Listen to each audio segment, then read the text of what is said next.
Non, j'ai pas de budget. Parce que je le suivrais pas si j'en avais un, je pense. Oui et non. Je regarde un peu qu'est-ce que je dépense comparé à mes revenus. Peut-être une fois par mois, une fois par 2 mois. Bien, en partie, mais c'est pas des montants extrêmement fixes. Mettons une fois par mois. Pas mal dans un cahier à la main chez moi. Oui, j'en ai un. Dans le fond, je le fais à chaque fois que je reçois une paye. Alors souvent, à chaque 2 semaines, quand je fais mes factures. Je fais attention à mes dépenses et tout, mais sinon, non, j'ai pas de budget.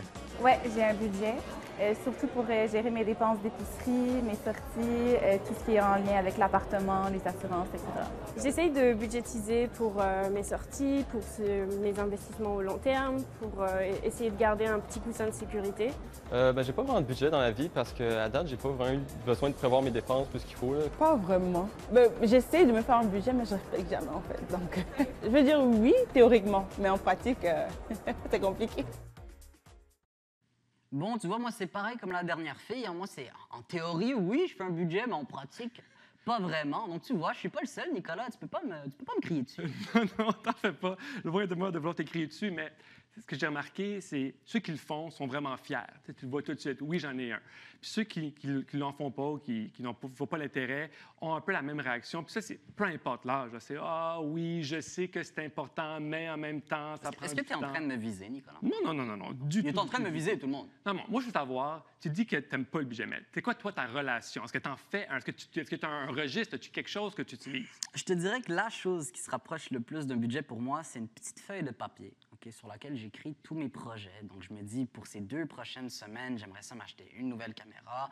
Pour le prochain mois, je pense que j'ai besoin d'avoir un meilleur logiciel de montage, etc., etc. Des fois, c'est des moins gros projets. Des fois, c'est des mois qui sont plus calmes, où j'ai moins d'entrées d'argent, donc j'ai moins de dépenses aussi. Donc, tu sais, je suis travailleur autonome, donc c'est juste ma petite feuille qui me permet de survivre là, en tant que travailleur qui n'a pas de paye fixe. OK, oui, je comprends. Ah, attends, qu'on a une question du public. Est-ce qu'on doit le faire tous les mois? Alors, c'est une bonne question. On ne doit pas faire notre budget à tous les mois. La plupart du temps, le budget, c'est un exercice qui se fait de façon annuelle, mais on veut le réviser. Parce que l'important, c'est que tes choses évoluent. Comme tu as dit, tu es étudiant, tu es travailleur autonome, tu as des rentrées d'argent différentes des fois, donc c'est toujours bien de le réviser de façon sporadique. Oui, mais en même temps, ça peut vraiment varier. Est-ce que je mets mon sac de chips? Est-ce que je mets un imprévu financier? Est-ce que, voilà, ma toilette bouche dans le condo, je dois appeler un plombier? Ça, j'aurais pas pu prédire l'avenir. Je suis pas devin. Qu'est-ce que je dois mettre exactement? Non, tu as bien raison. Puis pour beaucoup de monde, c'est ce côté-là, des fois, qui est l'imprévu ou le variable qui est difficile à budgéter. Mais tu sais, quand je te disais tantôt que ça peut être simple, il y a 2 points qu'il faut regarder. Tu as tes entrées, donc, qui est ton revenu, ce que tu gagnes, et les sorties, les sortants. Donc, beaucoup de monde connaissent certains sortants qui reviennent à chaque mois ou à chaque année ou à chaque 2 mois. Donc, c'est facile de budgéter, par exemple, ton loyer ou ton hypothèque ou ton téléphone cellulaire ou ta câble de distribution. Donc, il y a des coûts qui sont assez fixes, qui sont faciles. Donc, pour beaucoup de monde, faire cette partie-là du budget, c'est la partie facile. Ce qui est plus difficile, comme tu viens d'expliquer, c'est un peu le côté variable. Donc, sortir au restaurant, ton alimentation, ton habillement. Donc, ça, c'est toutes des questions de choix rendues là. Donc, si toi, tu sais que tu aimes sortir avec tes amis, bon, tu vas peut-être allouer plus à ce côté-là que ton habillement, par exemple.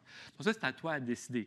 Parce que tu vas vraiment le suivre à la lettre, ça, c'est un choix personnel. Je pense que pour beaucoup de monde, avoir une bonne idée globale d'où ils sont, c'est ça la clé. Puis maintenant, il y a plein d'outils là, qui existent. C'est pas juste un morceau de papier.